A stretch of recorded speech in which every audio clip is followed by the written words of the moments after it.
Today we are going to be going into the new 5-color Turtle Power Precon. We're going to be taking a look at all of the valuable reprints, the new cards to look out for, and even a couple of little upgrades that you might want to add to the deck for yourself. Let's get into it.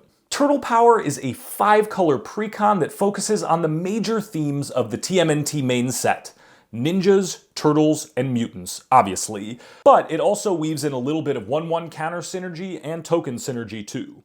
Most of our upgrades are going to focus on reinforcing those themes, but more on that later. This deck's a little bit out of the ordinary because you actually have a bunch of options for commanders. So let's start with the most obvious one, Heroes in a Half Shell. Look, we've seen this before.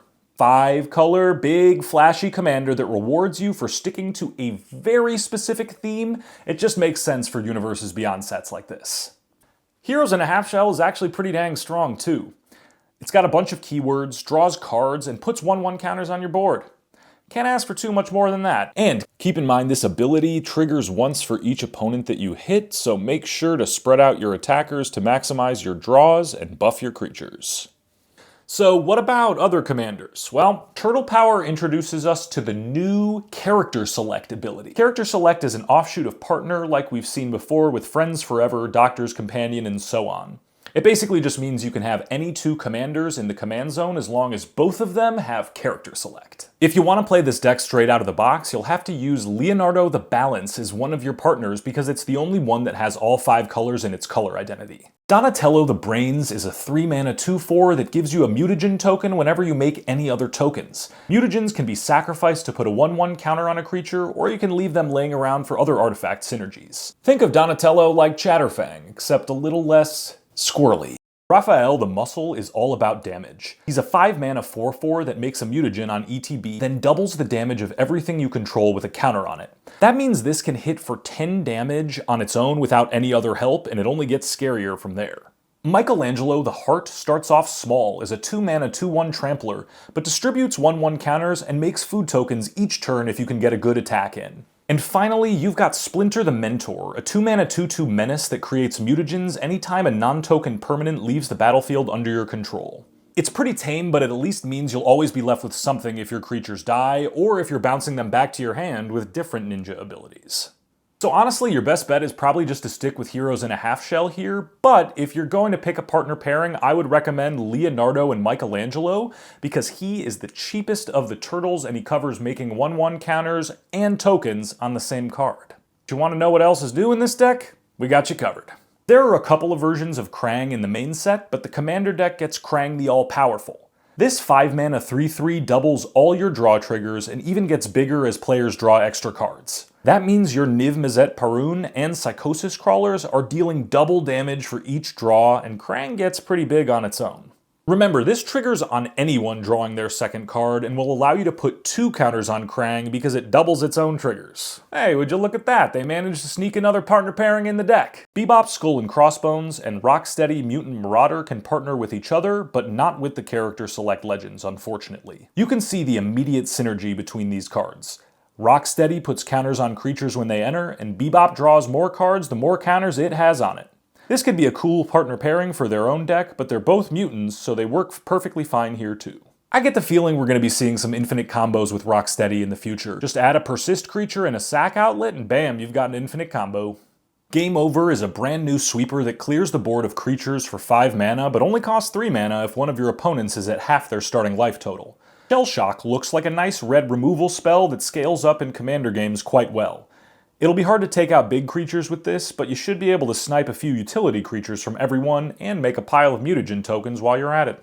Honestly, Super Combo looks super dope. This is because green doesn't have too many ways to remove multiple creatures from the battlefield at once. You can replicate it a few times and hit multiple creatures in one go, which is great if you're playing a green deck with giant creatures. You ever heard of a green deck like that? Level Up looks very powerful and is an early frontrunner for one of the best cards in the entire main set and Precon combined.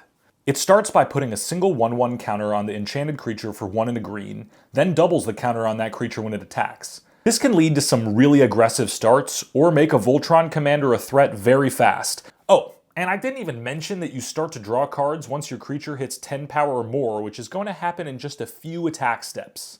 Though it's kind of funny that we just got Seismic Tutelage and Avatar, and this is the same exact effect for 2 mana less.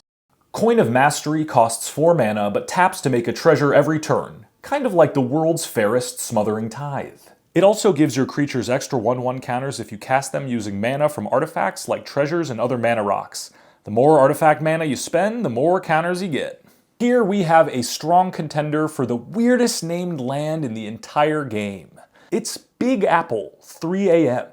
This is a new utility land that lets you pay 5 mana and tap it to create a 1/1 rat token for each opponent you have. There are plenty of decks that would love that sort of token generation, and it's a fine mana fixer to begin with. This will obviously play well in all sorts of different rat commander decks, and it pairs perfectly with the new Rat King from the TMNT main set. Hey y'all, just wanted to say really quickly thank you for tuning in. This is our first video and we're super excited. Don't forget to subscribe so you can catch our TMNT pre-release guide coming out Saturday. There are way more new cards in this deck that we weren't able to highlight, including Legends, 1/1 counter support cards, and token synergies that are all just awesome. So if you get your hands on the deck and don't feel like playing it, you can definitely strip it for parts. Alright, now we're talking money. Surprisingly, there aren't that many cards in the $2 to $5 range, which is where the bulk of Precon reprints usually lands. Turtle Power only has 3 cards in this category, including Assassin's Trophy, Chromatic Lantern, and Voracious Hydra. The good news is that a lot of the cards in the bulk range are still your commander staples. You've got your Arcane Signets, Blasphemous Acts, and so on. You even have a pizza-themed Soul Ring, and you can't put a price on that. Next up, we've got the $5 to $10 range. This includes 3 reprints. Fabled Passage, which is a welcome addition to any collection, Wave Goodbye, which is a super fun board wipe for 1/1 counter decks, and Grand Coliseum, which adds another good 5-color fixer to the pile.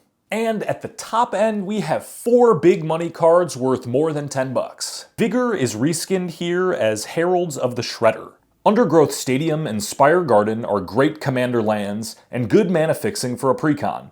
We've also got a City of Brass reprint to round things out. This is just a great land that you can play in high-powered casual commander or CEDH. In terms of upgrades for this deck, you want the best ninjas, mutants, and turtles you can find, and we got you covered. Starting off with a card that I'm actually kind of surprised wasn't included in the deck, we've got Kappa Cannoneer. This is a classic commander card, and it works super well here. You can really easily use your mutagens or other artifact tokens to pay for it with Improvise, and you're going to be stacking 1/1 counters on this thing, and it is quickly going to become an unblockable menace. We'd also maybe recommend including things like Ambling Stormshell, but the truth is that turtles are just not that well supported in Magic the Gathering. Ninjas, on the other hand, you got options. And of course, you have to play Silver Fur Master. I mean, this guy is basically a MTG fanfiction version of Splinter himself. And you also gotta throw Kappa Tech Wrecker in there too, because it's MTG's original Ninja Turtle. Smoke Shroud is super powerful here, and is something that can give your ninjas evasion and constantly get itself back from the graveyard. No ninja deck is really complete without a copy of Yuriko the Tiger's Shadow. And yes, you can still ninjutsu her in, even if she's not in the command zone. What about mutants, though? Luckily, the past few Universes Beyond sets have given us a couple of really good mutant synergies, actually. Genova Ancient Calamity can draw an obscene number of cards as your mutants die, and will stack counters each combat, which is super useful in this deck. Jason Bright, Glowing Prophet, and Hancock Ghoulish Mayor are 2 Fallout cards that work super well with other mutants. Hancock in particular is a nice place to dump 1/1 counters from mutagen tokens, which will pump up all your other mutants too.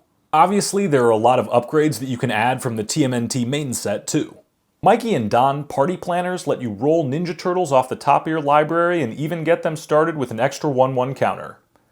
Splinter Radical Rat makes ninjas unblockable and doubles up their triggers. Almost every ninja in this deck has a triggered ability worth copying, and the evasion's nice even if you're just trying to sneak in damage. There's also literally a card called Turtle Power that provides a huge buff to turtle creatures, but it just starts getting worse and worse once you start adding other ninjas and mutants into the deck.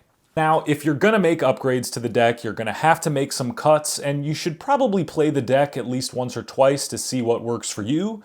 But here's what we would recommend. Krang the All-Powerful doesn't have that many draw triggers worth doubling, And Rat King Pale Piper plays into the token theme, but it's pretty clunky to get going. Casey Jones Back Alley Brute looks like another clunker. You can combo this with the Red Terror in a normal commander deck, but it's slow and easy to kill in this precon. Sadly but truly, Exploding Barrel is just kind of mid. It's a fun reference to the video game, but you're probably better off including a mana rock like Felwar Stone or something like that. Like with most commander precons, you're going to want to tweak the mana base just a little bit, even though this one is better than average. I'd start by cutting the slower lands like the Thriving Lands and the checks like Dragonskull Summit and Hinterland Harbor, maybe even a forest or two since there are 12 basics in the deck to start with. Alright folks, it's everything you need to know about the Turtle Power Precon and about how to make it a little more competitive right out of the box. What do you guys think of TMNT? Let us know in the comments what your favorite card from the set is down below. Cowabunga, my dudes!